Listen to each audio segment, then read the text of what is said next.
The Bear Story. There was once a lady who lived in an old manor house on the border of a big forest. This lady had a pet bear she was very fond of. It had been found in the forest, half dead of hunger, so small and helpless that it had to be brought up on the bottle by the lady and the old cook. This was several years ago, and now it had grown up to a big bear, so big and strong that he could have slain a cow and carried it away between his two paws if he had wanted to. But he did not want to. He was a most amiable bear who did not dream of harming anybody, man or beast. He used to sit outside his kennel and look with his small, intelligent eyes most amicably at the cattle grazing in the field nearby. The three shaggy mountain ponies in the stable knew him well and did not mind in the least when he shuffled into the stable with his mistress. The children used to ride on his back and had more than once been found asleep in his kennel between his two paws. The three dogs loved to play all sorts of games with him, pull his ears and his stump of a tail, and tease him in every way. But he did not mind it in the least. He had never tasted meat.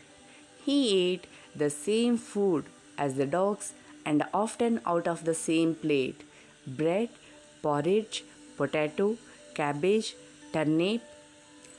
He had a fine appetite, and his friend the cook saw to it that he got his fill.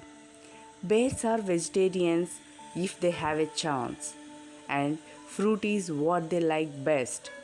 In the autumn, he used to sit and look with wistful eyes at the ripening apples in the orchard, and in his young days, he had been sometimes unable to resist the temptation to climb the tree and help himself to a handful of them.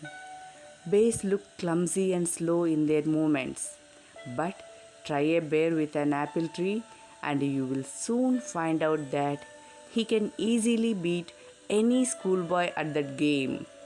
Now, he had learnt that it was against the law, but he kept his small eyes wide open for any apples that fell to the ground.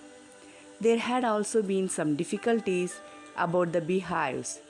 He had been punished for this by being put on the chain for 2 days with a bleeding nose, and he had never done it again.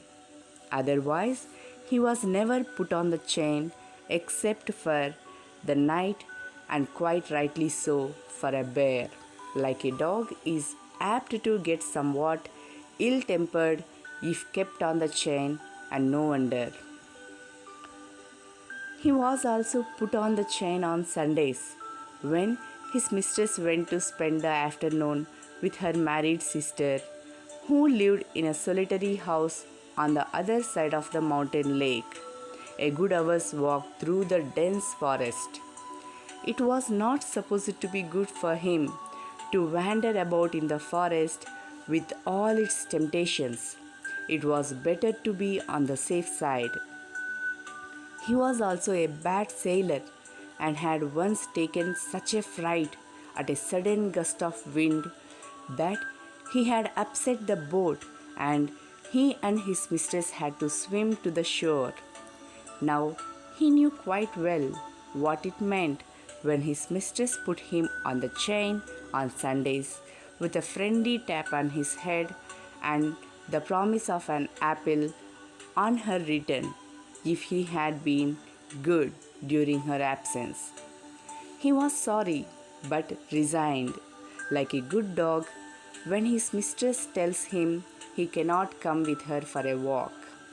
One Sunday, when the lady had chained him up as usual and was About halfway through the forest, she suddenly thought she heard the cracking of a tree branch on the winding footpath behind her.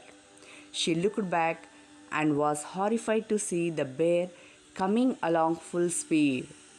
Bears look as if they move along quite slowly, but they shuffle along much faster than a trotting horse.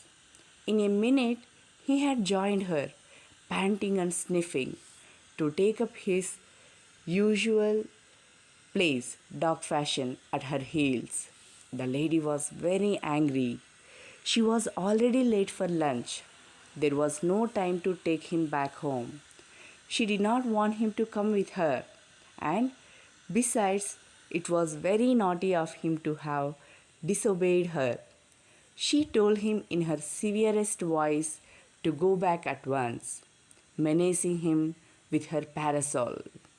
He stopped a moment and looked at her with his cunning eyes, but did not want to go back and kept on sniffing at her. When the lady saw that he had even lost his new collar, she got still more angry and hit him on the nose with her parasol so hard that it broke in two. He stopped again, shook his head, and opened his big mouth several times, as if he wanted to say something. Then he turned round and began to shuffle back the way he had come, stopping now and then to look at the lady till at last she lost sight of him. When the lady came home in the evening, the bear was sitting in his usual place outside his kennel, looking very sorry for himself. The lady was still very angry. She went up to him and began to scold him most severely and said he would have to be chained for 2 more days. The old cook, who loved the bear as if he had been her son, rushed out from the kitchen very angry. "What are you scolding him for, missus?" said the cook. "He has been as good as gold the whole day. Bless him, he has been sitting here quite still on his haunches, as meek as an angel, looking the whole time towards the gate for you to come back."